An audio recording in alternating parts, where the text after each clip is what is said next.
ಅಥವಾ ಸಮಯಕ್ಕೆ ಸರಿಯಾಗಿ ನಡೀತದನ ಅನ್ನೋಂಥ ಒಂದು ದೊಡ್ಡ ಪ್ರಶ್ನೆ ನಡೆದದ. ನಡೀತದನೋ ಇಲ್ಲ ಮುಂದೆ ಹೋಗ್ತದನೋ ಅಂತೇಳಿ.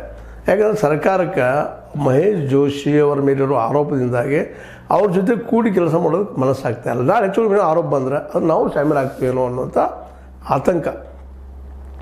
ಆದರೆ ಈಗ ಇದನ್ನು ನುಡಿ ಜಾತ್ರೆ ಅಲ್ರಿ ಕನ್ನಡ ಸಾಹಿತ್ಯ ಪರಿಷತ್ತಿಂದ, ಅದರಲ್ಲೂ ವಿಶೇಷವಾಗಿ ಸಾಹಿತ್ಯ ಸಮ್ಮೇಳನದ ಏನಪ್ಪ ಅಂತಂದ್ರೆ ಒಂದು ಚರ್ಚೆ ವಿಷಯ ಆಗಿರ್ಬೋದು ಅಲ್ರಿ, ಏನಾದರೂ ಅಲ್ರಿ. ಒಟ್ಟಿನಲ್ಲ ಈ 88ನೇ ಅಖಿಲ ಭಾರತ ನಮ್ಮ ಏನು ಕನ್ನಡ ಸಾಹಿತ್ಯ ಸಮ್ಮೇಳನ ಇದು ಇಷ್ಟರೊಳಗೆ ಭಾಳಷ್ಟು ತನ್ನದೇ ಅಂತ ಒಂದು ರೂಪ ಬಿಡಬೇಕಾಗಿತ್ತಂತ. ಯಾಕಂದರೆ ಈಗ ಹೆಚ್ಚು ಕಡಿಮೆ ಲಾಸ್ಟ್ ಟೈಮ್ 29 ಕೋಟಿ ರೂಪಾಯಿ ಖರ್ಚು ಆಗ್ಯದ.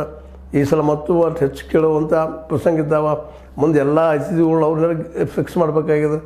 ಇವು ಯಾವುವು ಇನ್ನೂ ಇಲ್ಲ, ಅದು ನಡೀತದೂ ಇಲ್ಲೋ ಅಂತ. ಇದಕ್ಕೆ ಜನನೂ ಅಲ್ಲಿ ಬಳ್ಳಾರಿ ಜನನೂ ಕೇಳ್ತಾ ಇದ್ದಾರೆ ಅಂತೇಳಿ. ಈ ನಡುವಂತೆ ಕೆಲವೊಂದಿಷ್ಟು ಏನೋ ಬರ್ತಾ ಇದ್ದಾವೆ. ಈ ನಡುಕ ನಮ್ಮ ಜಮೀರ್ ಅಹಮದ್ ಖಾನ್ ಅವರು ಹೋಗ್ಬೇಕಾಗಿತ್ತು ಅಲ್ಲಿ ಉಸ್ತುವಾರಿ ಸಚಿವರು. ಇನ್ನೂ ಬಳ್ಳಾರಿ ಜಿಲ್ಲೆಗೆ ಹೋಗಿ ಅಲ್ಲಿ ಯಾರನ್ನ ಡಿಸ್ಟ್ರಿಕ್ಟ್ ಭೇಟಿಯಾಗಿ ಏನು ಮಾಡಬೇಕು ಅನ್ನೋದು ಆಗಿಲ್ಲ. ಮುಂದೆ ಯಾವುದೋ ಕೆಲಸಕ್ಕೆ ಮತ್ತೆ ಮುಂದೆ ಹಾಕಿದ್ದಾರೆ. ತಿಂಗಳಂತ್ಯಕ್ಕೆ ಬಳ್ಳಾರಿ ಪ್ರವಾಸ ಕೈಗೊಳ್ಳಲಿದ್ದು ಸಮ್ಮೇಳನಕ್ಕೆ ಸೂಕ್ತವಾಗಿ ಅಂತಿಮಗೊಳಿಸಿ ಕೆಲಸ ಕಾರ್ಯಗಳಿಗೆ ಚಾಲನೆ ನೀಡಲಾಗುವುದು ಅಂತೇಳಿ ಜಮೀರ್ ಅಹಮದ್ ಅವರು ಹೇಳಿದ್ದಾರೆ. ಈ ತಿಂಗಳದ ಅಂತ್ಯಕ್ಕೆ ಅಲ್ಲಿ ಹೋಗ್ತೀನಿ ಮಾಡ್ತೀನಿ ಅಂತ ಹೇಳ್ತಾ ಇದ್ದಾರೆ.